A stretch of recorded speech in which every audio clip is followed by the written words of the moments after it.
मुस्लिम league नून के कायद Nawaz Sharif London से Saudi अरब पहुंच गए। एक हफ्ता क़याम के दौरान उम्रा अदा और अहम मुलाकातें करेंगे।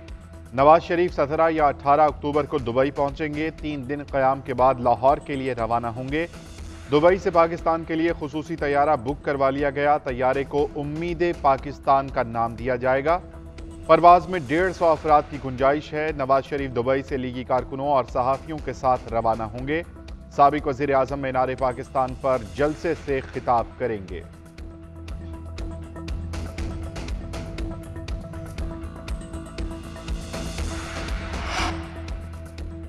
अदालत ने नवाज शरीफ की गिरफ्तारी का हुक्म दिया तो अमल करेंगे। अगर अदालत नवाज शरीफ को गिरफ्तार ना करने का हुक्म देती है तो उस पर भी अमल होगा। निगरां वज़ीर इत्तलात मुर्तज़ा सोलंकी कहते हैं कि अभी नहीं लगता कि नवाज शरीफ को कोई बड़ा रिलीफ मिलेगा। मुस्तकबिल में क्या होगा इससे मुतालिक कुछ नहीं कहा जा सकता। मजीद बोले, नहीं मालूम चेयरमैन पीटीआई को टेक्निकल नॉकआउट किया गया या नहीं। चेयरमैन पीटीआई को बाहर हमारी हुकूमत ने नहीं रखा, उनको बाहर रखने का काम पहले से ही शुरू था। चेयरमैन पीटीआई असेंबली ना छोड़ते तो निगरां वज़ीर आज़म का इंतखाब कोई और करता।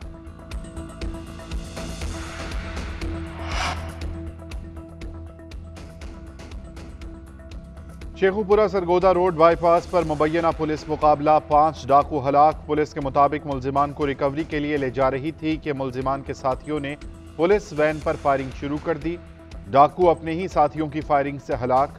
मुलजिमान दौरान डकैती खवातीन से ज्यादती करते थे। पुलिस ने मुलजिमान की गिरफ्तारी के लिए सर्च ऑपरेशन शुरू कर दिया। कराची के मुख्तलिफ इलाकों में मुबैना पुलिस मुकाबले। 3 जख्मी डाकू समेत 7 मुलजिमान को गिरफ्तार कर लिया गया। मुलजिमान के कब्जे से असलहा, मोबाइल फोन, मनशियात और फरोख्तगी की रकम बरामद। मुलजिमान डकैती, मनशियात फरोशी और मुख्तलिफ जराइम की वारदातों में मुलव्विस थे।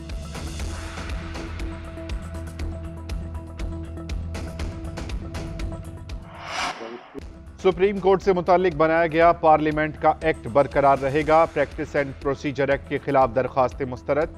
सुप्रीम कोर्ट ने एक्ट आइन के मुताबिक करार दे दिया। आज खुद नोटिस और बेंचेस की तश्कील का इख्तियार 3 सीनियर जजेस को मिल गया। चीफ जस्टिस ने 10-5 के तनासुब से अक्सरियती फैसला पढ़कर सुनाया। Justice Mazahir Naqvi, Justice Ijazul Ahsan, Justice Munib Akhtar, Justice Ayesha Malik और जस्टिस शाहिद वहीद का फैसले से इख्तलाफ। फैसले के तहत आर्टिकल 184(3) के तहत मुकदमात के फैसलों के खिलाफ अपील का हक दे दिया गया। 9-6 की अक्सरियत से अपील का हक आईनी करार दिया गया। प्रैक्टिस एंड प्रोसीजर एक्ट का इतलाक माजी से नहीं होगा। चीफ जस्टिस के इख्तियार को रेगुलेट करने के मामले पर 10-5 के तनासुब से फैसला किया गया। 10 जजेस ने 184(3) के लिए 3 रुकनी कमेटी के क़याम को दुरुस्त करार दिया। चीफ जस्टिस काजी फायजीसा ने कहा कि फैसला टेक्निकल था, इसलिए ताख़ीर। पार्लियामेंट हमारी दुश्मन नहीं, ना हम पार्लियामेंट के दुश्मन हैं। मिलकर चल सकते हैं। हम एक दूसरे के इदारे को मनफी सोच से क्यों देखते हैं। जियो और जीने दो का असूल अपनाना होगा। चीफ जस्टिस काजी फायजीसा के supreme court practice and procedure act case की समाअत के दौरान रिमार्क्स। कहा, पार्लियामेंट एक स्टेप आगे जा सकती थी लेकिन नहीं गई। एक जाबिर ने आइन में तरमीम की तो कोई नहीं बोला। इस मुल्क से खिलवाड़ अब मजीद नहीं हो सकता। किसी पटिशनर ने हिम्मत नहीं की कि सवाल पूछे, अदालत ने कैसे इख्तियार इस्तेमाल किया। किसी जज ने फुल कोर्ट पर एतराज किया, ना ही 8 रुकनी बेंच पर। तस्लीम करना चाहता हूं कि फुल कोर्ट बनाना मेरी गलती थी। पार्लियामेंट ने सुप्रीम कोर्ट की इज्जत रखी। आज ही हर चीज का जवाब दे देंगे तो कल को यही केसेस आ गए तो हम इन ऑब्जर्वेशंस के पाबंद होंगे। साबिक वज़ीर आज़म शहबाज शरीफ ने सुप्रीम कोर्ट के फैसले को खुश आइंद करार दे दिया। सोशल मीडिया पैगाम में लिखा कि फैसला सुप्रीम कोर्ट के काम को जमहूरी बनाता है, पार्लियामेंट का भी एहतराम करता है जो पाकिस्तान के अवाम की नुमाइंदगी करती है। कानूनी माहिरीन के मुताबिक माजी के फैसलों के खिलाफ अपीलों से मुताल्लिक ज़ेर बहस मखसूस शिक्का मियां नवाज शरीफ पर कोई असर नहीं पड़ता। JUI के तर्जुमान हाफिज अब्दुल्ला ने कहा कि सुप्रीम कोर्ट के फैसले ने आमरीत को समंदर बुर्द कर दिया। पार्लियामेंट की बालादस्ती साबित हो गई।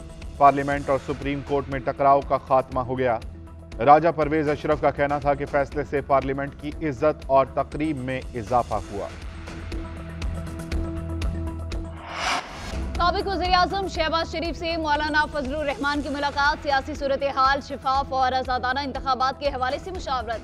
शहबाज शरीफ ने कहा, 16 माह में पाकिस्तान को दिवालिया होने से बचाने में मौलाना ने भरपूर ताउन किया।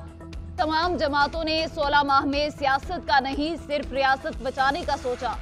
मौलाना फजलुर रहमान का कहना है कि नवाज शरीफ की वतन वापसी पाकिस्तान के लिए अच्छी खबर है। सियासी और जमहूरी निजाम मजबूत होगा। सच बेनकाब हो गया। नवाज शरीफ सियासी इंतकाम का निशाना बनाए गए।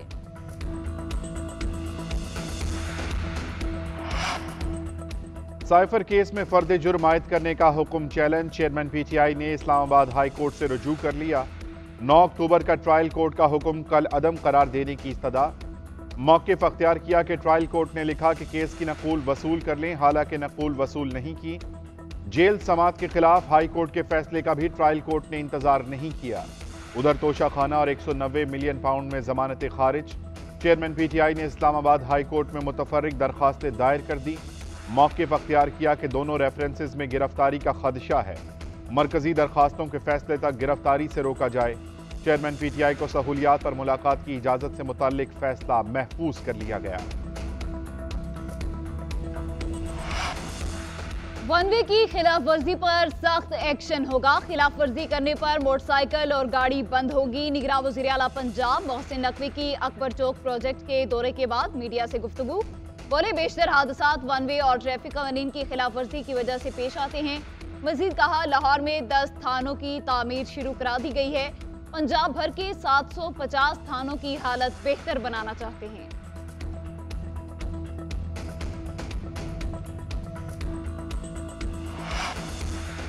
खैरपुर बाईपास के करीब मुसाफिर वैन, ट्रक और कार में तसादुम। 12 अफराद जाँ बहक, मुतअद्दिद जख्मी। जाँ बहक अफराद की शनाख्त ताहाल न हो सकी। जख्मियों को सखर और खैरपुर अस्पताल मुंतकिल कर दिया गया। मुसाफिर वैन सखर से खैरपुर जा रही थी।